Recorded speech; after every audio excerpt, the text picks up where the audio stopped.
یقیناً ہم راستہ بھول گئے۔ راستہ بھول گئے کیوں؟ کیونکہ وہ کھیت ایسا جل کے ختم ہو گیا تھا کہ ان کو یہ فیل ہوا کہ ہم تو صحیح جگہ پر آئے ہی نہیں ہیں، ہم تو کہیں اور ہی چلے گئے، یا تو ہمارا کھیت ہم لگا چکے تھے، یہ کہاں چلا گیا۔ پھر تھوڑی دیر بعد ریئلائز ہوا نہیں بلکہ ہماری قسمت پھوٹ گئی۔ ان سب میں جو بہتر تھا، اس نے کہا کہ میں نے تم سے نہ کہا تھا کہ اللہ کی پاکیزگی کیوں نہیں کرتے؟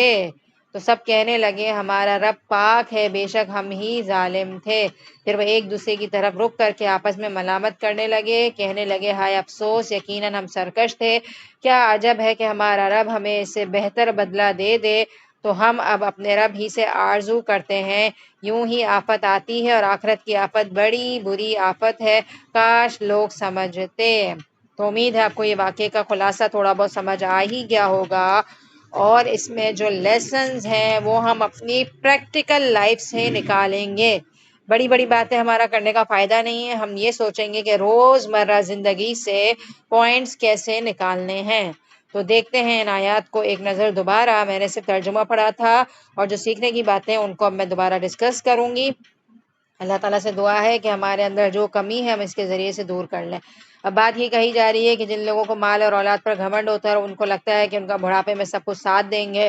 تو قرآن میں سورہ بقرہ میں بھی ایک مثال ایسی آتی ہے کہ انسان کو ایسا لگتا ہے کہ اس کا مال اور اولاد اس کو بڑھاپے میں بہت سپورٹ کریں گے اور اس کا ساتھ دیں گے، اور ساری زندگی انہیں دونوں چیزوں کو کمانے کے لیے نہ انسان حلال کی فکر کرتا ہے، نہ اپنی نمازوں کو دیکھ رہا ہوتا ہے، نہ دین سیکھنے کی مدد کرتا ہے، کچھ بھی نہیں کرتا، بس حاصل کر لیتا ہے، اور جب حاصل کر کے بیڈ پر بیٹھا ہوا ہوتا ہے تو اللہ معاف کرے خدا نہ خواستہ کبھی ایسی بیماری آ جاتی ہے کہ لا علاج بیماری ہو جاتی ہے، ساری دنیا کا پیسہ لگا کر بھی آپ اس بیماری سے کنٹرول نہیں کر سکتے، اور وہی اولاد جس کے لیے آپ نے اپنی نمازیں تک قربان کر دی ہوتی ہیں، اکثر اوقات وہ اولادیں بھی آپ کو جواب نہیں دے رہی ہوتی ہیں۔ ہاں فرمانبردار اولاد ہے، خدمت کر رہی ہے تو وہ الگ بات ہے، لیکن اللہ معاف کرے آج کل old age system, old house, یہ ساری چیزیں بہت کامن ہو گئی ہیں کہ اچھے بچے بھی اپنی زندگی میں اتنے مصروف ہو جاتے ہیں کہ ماں باپ کو اٹھا کر وہاں ڈال دیتے ہیں، تو انسان پھر حسرت سے ان کو دیکھ رہا ہوتا ہے اور اپنی زندگی کو بیٹھے بیٹھے ریکال کر رہا ہوتا ہے، اپنا ماضی یاد کر رہا ہوتا ہے، اپنی جوانی یاد کر رہا ہوتا ہے، اور حسرت کر رہا ہوتا ہے کہ آج اس کے ہاتھ میں کچھ بھی نہیں بچا، نہ خوبصورتی بچی، نہ اولادیں بچی جو اس کی خدمت کرے۔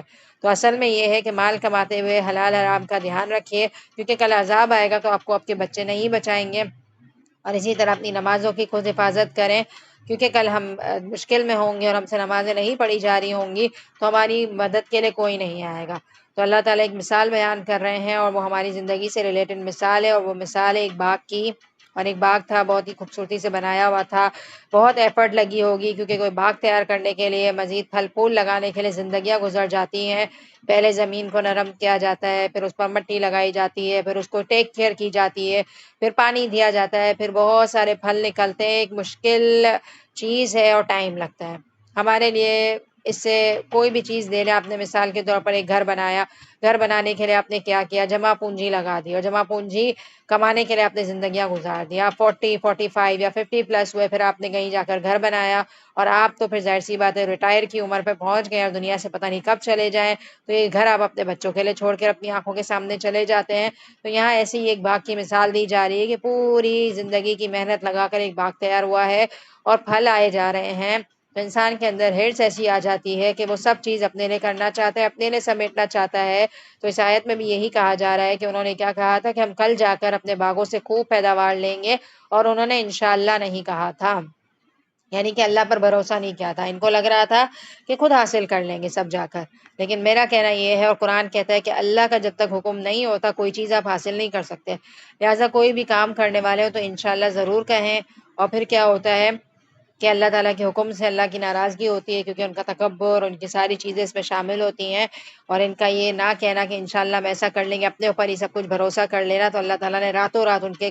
جو باغ کو تھا وہ ایک طریقے سے کوئی ایک بلا بھیجی، کوئی آگ بھیجی، کوئی آفت بھیجی، جس سے پورا کا پورا وہ جل گیا۔ اور جب وہ صبح اٹھے تو اللہ معاف کرے ان کی گفتگو آپ دیکھیں آیت نمبر 23 اور 24 میں، کہ یہ چپکے ہوئے باتیں کر رہے تھے، اور کیا کہہ رہے تھے کہ اللہ یدخلنہ الیوم علیکم مسکین، کہ آج ہمارے باغ میں کوئی مسکین نہ آ جائے، اور مسکین کسے کہتے ہیں؟ کسی ضرورت مند کو۔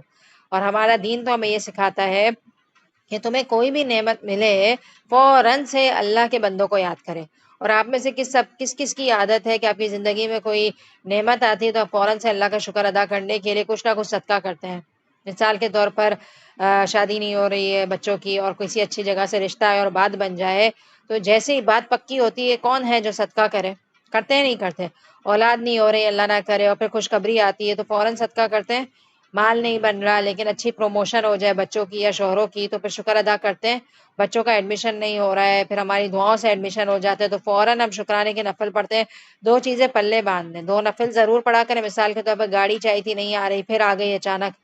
تو پھر اتنی چھوٹی سی بات پر بھی، گاڑی جیسی بات پر بھی، اور اس کے علاوہ بچے کے لیے بھی کچھ منگوا رہے ہیں، کوئی ٹیب ہے، کوئی موبائل ہے، کوئی لیپ ٹاپ ہے، اپنے لیے بھی موبائل آیا، شکرانے کے دو نفل پڑھیں اور صدقہ کریں. کیونکہ نعمتوں میں اضافہ ہوتا ہے اور اللہ تعالیٰ خوش ہوتے ہیں کہ ہم نے یہ بات مان لی اور جان لیا کہ یہ نعمت اللہ ہی کی طرف سے آئی ہے. چھوٹی چھوٹی نعمتوں پر فوراً یہ رویہ اختیار کریں، دو نفل، اور جتنا آپ نکال سکتے ہیں ایزیلی، 100 200 500 1000 جو دل چاہے، جیسی نعمت آپ کو جتنے اللہ تعالیٰ نے دیا ہے اپنے حساب سے آپ دے سکتے ہیں.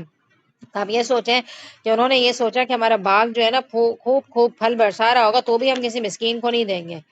تو ایسی نعمت کا کیا فائدہ جس کے آنے کے بعد آپ کا دل ہی نہیں بڑا ہوا؟ سب اللہ دے دیتے ہیں پھر بھی ہمارا دل ہی تنگ رہ جائے تو فائدہ کیا ایسی نعمت کا آنے کا کہ ہم شیئر ہی نہ کر سکیں. اور اپنے آپ کو یہ سمجھ رہے تھے کہ ہمارا تو خوب کنٹرول ہے ہماری نعمتوں پر، اور جب انہوں نے باغ دیکھا تو ایسے حیران رہ گئے جیسے ان کو لگا ہم راستہ بھول گئے، ہم کہیں اور ہی آ گئے، یہاں تو ہمارا باغ لگا ہوا تھا کہاں چلا گیا. اور پھر ایٹ لاسٹ ان کو ریئلائز ہوا کہ نہیں نہیں ہم صحیح جگہ پر پہنچے ہیں لیکن ہمارا باغ ہی چلا گیا. اور پھر جو تھوڑا سا بہتر انسان تھا جس کے دل میں تھوڑا سا خدا کا خوف تھا، کیونکہ ہر گروپ کے اندر کوئی نہ کوئی ایک انسان ہوتا ہے جس کے اندر تھوڑا سا اللہ کا خوف ہوتا ہے، پھر وہ لوگوں کو کہنے لگتا ہے کہ ہم نے ایسا کیوں نہیں کیا. تو وہ آپس میں ایک دوسرے کو کہہ رہے ہوتے ہیں. جس انسان کے اندر ذرا سی خدا کو اپی تھی اس نے یہ کہا کہ میں تمہیں کہا کرتا تھا نا اللہ کی پاکی بیان کرو،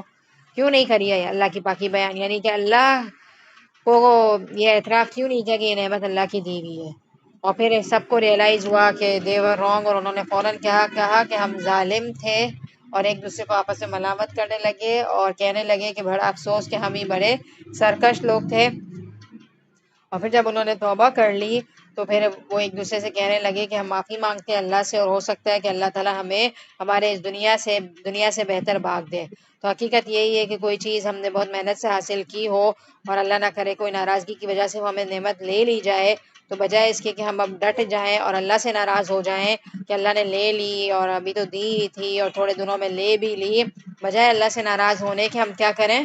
اپنی غلطیوں پر غور و فکر کریں کہ ہم سے کیا غلطی ہوئی ہے اور اپنی غلطی کی کریکشن کریں. اللہ تعالیٰ پھر کیا کریں گے؟ اس سے بہتر دے دیں گے. اس کی مثال جو دو باتیں میں نے کہی تھیں وہی آپ لے لیں. مثال کے طور پر رشتہ نہ ہو رہا ہو اولادوں کا اور اچانک رشتہ ہو جائے، ٹھیک ہے، اور 4-5 مہینے منگنی رہے اور ٹوٹ جائے، تو سوچیں ٹوٹتی ہے نا تو ہمارے لیے بہتر ہی ہوتا ہے. تو اس موقع پر ایک رویہ یہ ہوگا کہ ایک تو اتنی مشکل سے ہوئی تھی اور اب ہم اللہ سے نہیں مانگیں گے، اب ہونا ہے تو ہو، نہیں ہونا ہے تو نہ ہو. ایک رویہ زندگی میں ایسا ہو سکتا ہے، اللہ معاف کرے. دوسرا رویہ کیا ہوگا کہ اللہ مجھے معاف کر دے، میرے اندر تکبر بہت آ گیا تھا کیونکہ میرے بچے کا بہت مالدار گھرانے میں ہو گیا تھا نا، تو میرے اندر تکبر آ گیا تھا. اللہ تعالیٰ سے گر گرا کر معافی مانگے اور وہ واقعی اپنے آپ کو ظالم کہے اور استغفار شروع کر دے. اور جب استغفار کرے گا تو دل کا بوجھ ہلکا ہوگا اور پھر انسان کا دل خود کہہ دے گا کہ ہو سکتا ہے میرے لیے اللہ نے اس سے بہتر رکھا ہو اور اس رشتے میں میرے لیے کوئی بہتری نہیں ہوگی، اس لیے اللہ نے کیا کیا؟ یہ رشتہ مجھ سے روک لیا، اب اللہ مجھے اس سے بہتر دے گا. تو بالکل یہی رویہ آیات کے اندر نظر آ رہا ہے کہ انہوں نے اعتراف کر لیا کہ they were wrong، اور جب انہوں نے اعتراف کیا تو دل سے آواز آئی کہ اللہ اس سے بہتر ضرور عطا کرے گا. اور اللہ کہہ رہے ہیں یہ تو آفت دنیا کی تھی، یہ تو دنیا ہے جو تھوڑی بہت اونچ نیچ چلتی رہتی ہے، لیکن جس نے اپنی آخرت کا نقصان کر دیا نا تو اس نقصان کی کوئی تلافی نہیں ہے. آخرت کا عذاب بڑا ہے، کاش وہ جانتے.